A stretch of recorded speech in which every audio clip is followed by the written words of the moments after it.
Bonjour mesdames, bonjour messieurs, bienvenue aux journées portes ouvertes virtuelles du lycée Benjamin Franklin. Je suis Pascal Wolf, le directeur délégué aux formations professionnelles et technologies. Aujourd'hui nous allons à la rencontre de la section STI 2D, option architecture et construction. Je vais à la rencontre de Julie et de madame Barcina, son enseignante. Donc bonjour, bienvenue en STI 2D, fonction architecture et construction. Cette filière contient un tronc commun technologique et une spécialité architecturale que nous allons vous présenter aujourd'hui dans cette journée portes ouvertes. Donc là par exemple nous sommes dans un cours d'architecture avec notre professeur qui est à gauche. Aujourd'hui nous sommes sur un oral, donc nous allons présenter un projet de plusieurs heures que nous avons fait sur les jeudis, qui est sur la création d'une habitation dans un pays donné. Donc par exemple là, la présentation qui est là-bas, c'est Dakar. Donc ils vont nous présenter la création de leur bâtiment, comment ils ont fonctionné, l'isolation choisie, ainsi que leur création. Voici leur oral. Alors bonjour, on est deux élèves de TSTI 2D. Donc, je m'appelle Esteban Lamotte et voici Baptiste Capard. Donc aujourd'hui on va vous parler du projet de la maison à Dakar. Donc nous allons commencer par le sommaire, donc la présentation du projet, les plans AutoCAD, les plans SketchUp, la maquette au 1/200e que vous pouvez voir ici sur la table et la maquette au 1/25e qui est sur la deuxième table au bout. Ensuite nous allons parler de la matérialité, tout ce qui est les matériaux qu'on va employer pour la maison, les ressources énergétiques et on va vous montrer des plans d'ambiance. Voici une maquette au 1/25e avec c'est notre maison individuelle. On a essayé de faire le plus de détails possible pour pouvoir se représenter le projet final. Là on a le balcon qui va être accessible au niveau de la chambre. Nous avons la chambre de la maison. Nous avons un séjour. Après ici actuellement nous avons une salle de bain qui est ouverte. Donc elle n'est pas comprise dans la surface intérieure. Et nous avons ici les toilettes et une cuisine extérieure avec une terrasse. On est sur un projet depuis septembre, 4 heures par semaine. Et on avait une contrainte de 60 mètres carrés au total. C'est pour ça qu'on a essayé de limiter avec la salle de bain ouverte et la cuisine, parce que nous sommes à Dakar, donc dans un pays chaud. Ensuite, au niveau de la modélisation, on voulait qu'il y ait, on va dire, assez des formes, que ça soit pas quelque chose qui soit rectangle, juste carré ou voilà. Du coup, on a essayé de faire le maximum de formes possibles, de niveaux au niveau des murs possibles. Et du coup, ça a donné ce projet-là et on est à peut-être une bonne 50aine d'heures au niveau de tout ce qui est plan plus maquette. On les a conçus par AutoCAD et SketchUp. Ouais. Et juste avant, on a commencé à les dessiner par croquis. En fait, en parallèle, il y en a un qui faisait les plans sur ordinateur et l'autre réalisait une des deux maquettes. Donc ça, c'est le projet total avec la maison individuelle que nous avons vue tout à l'heure. La boutique, parce que nous sommes un maraîcher, donc l'objectif était de vendre nos produits. Donc un espace serre et terre cultivable avec des arbres. Et ici, nous avons un garage pour voitures avec des panneaux solaires afin d'avoir une énergie électrique autonome. Bonjour, je me présente, je suis l'un des enseignants en architecture et construction. J'ai travaillé avec les élèves sur ces projets-là de maisons bioclimatiques, qui sont chaque groupe travaillait sur une maison qui était dans un pays différent avec un climat donné. Et l'idée c'était de pouvoir arriver à leur faire percevoir qu'en fonction du contexte, donc aussi bien le climat mais aussi toutes les caractéristiques d'un territoire, d'un lieu en particulier, un projet d'architecture, disons, va avoir des caractéristiques différentes.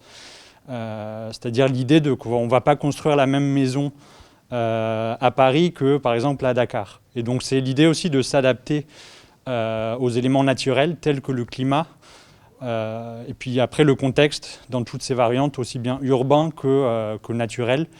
Et utiliser au maximum des ressources locales, l'énergie locale également, Donc c'est des aspects que eux sont censés vraiment aborder dans la formation matière, énergie, information.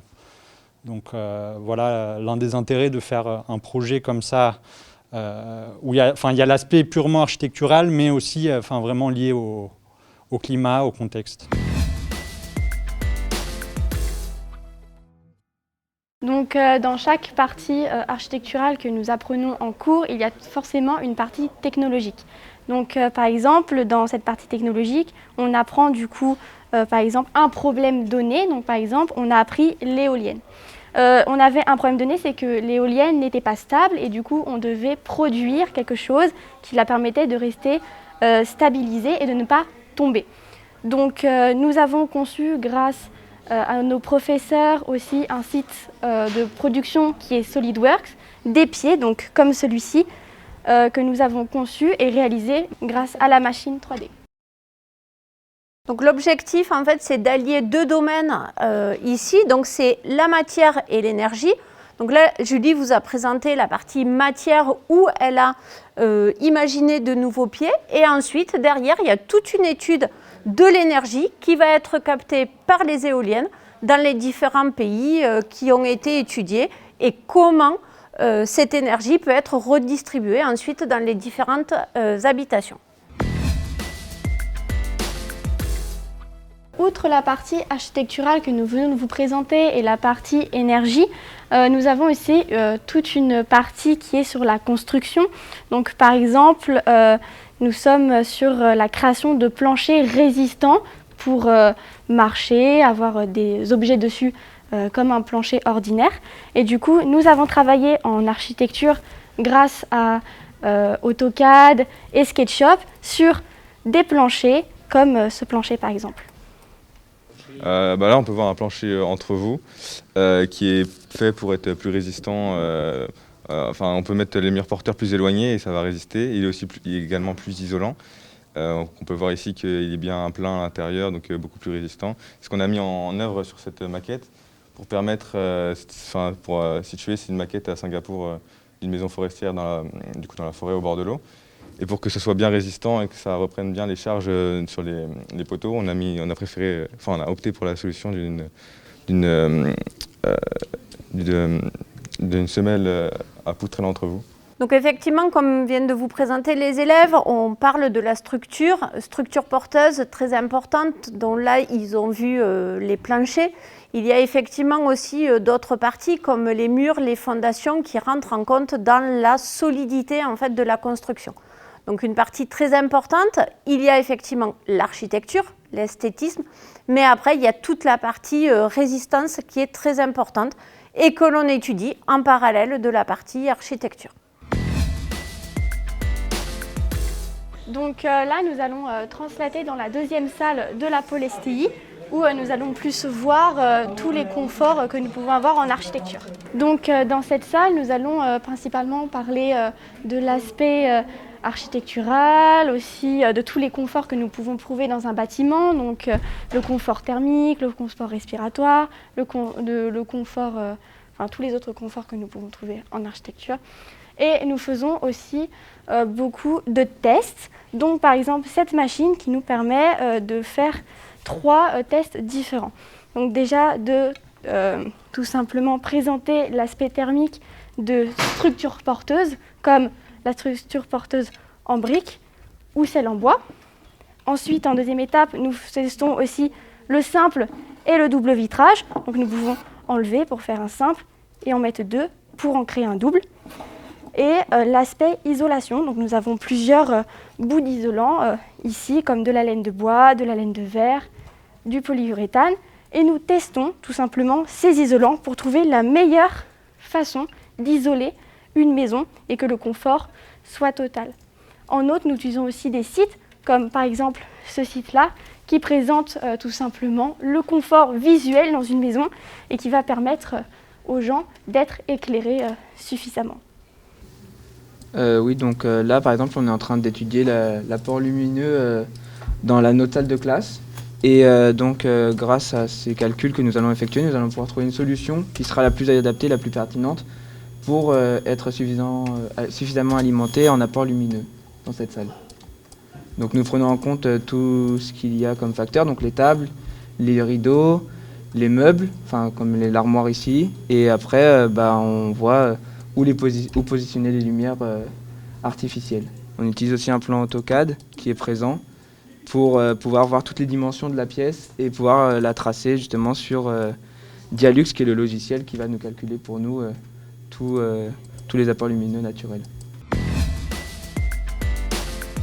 Donc à la suite d'un bac STI 2D, architecture et construction, il est possible de poursuivre ses études en BTS. Alors ici, au sein de notre établissement, nous avons le BTS enveloppe du bâtiment.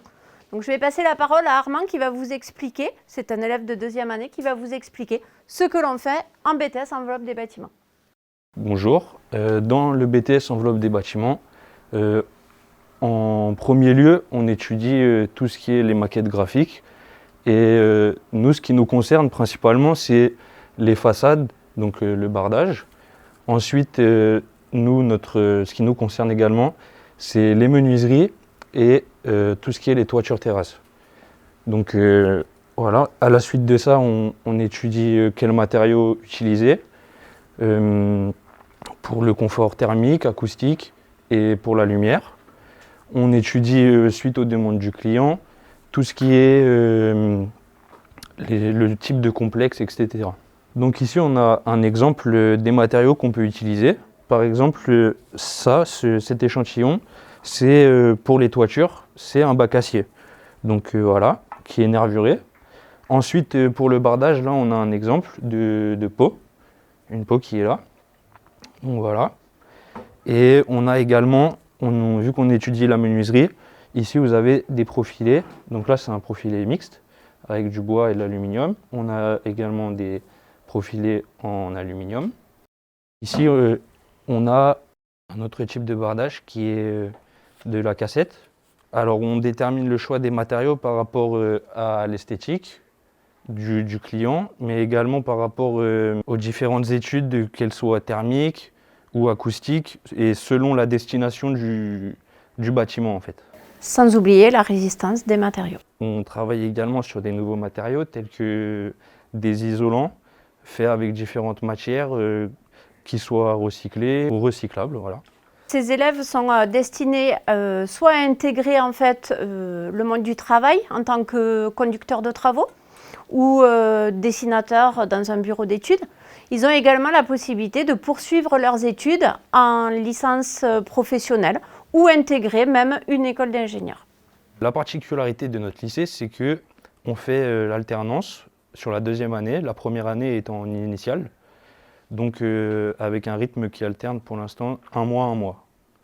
Donc c'est très bien pour apprendre et se mettre dans le bain au niveau professionnel en fait.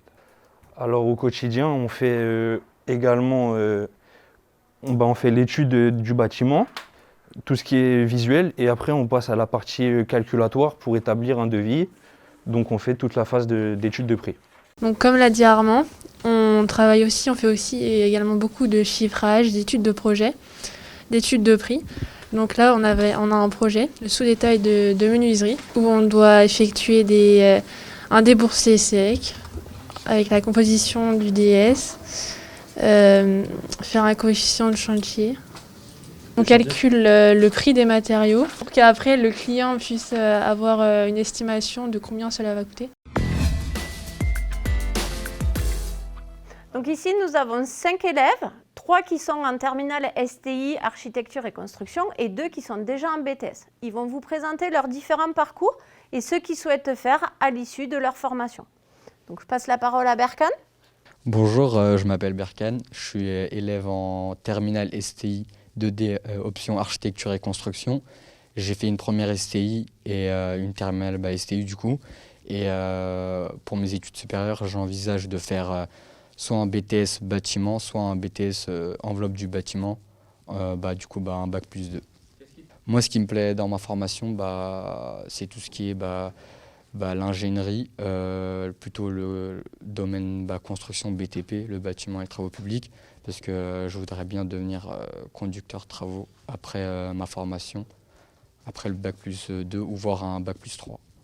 Donc bonjour, je m'appelle Ilan, je suis aussi élève en terminale STI, je suis venu ici en première STI et là je fais ma 2e année.